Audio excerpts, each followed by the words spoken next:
గుడులలో లింగాలను మింగే బడా భక్తులు కొందరు, ముసుగులో మోసాలు చేసే మహావ్యక్తులు కొందరు, ఆకలి తీరక నేరం చేసే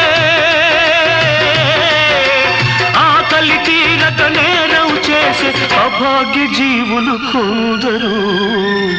మనలో నేరం చేయని వాడు ఎవడో చెప్పండి, చేదోషం లేని వాడు ఎవడో చూపండి.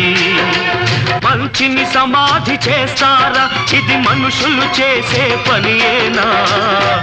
మనలో పాపం చేయని వాడు ఎవడో చెప్పండి, ఏ దోషం లేని వాడు ఎవడో చూపండి.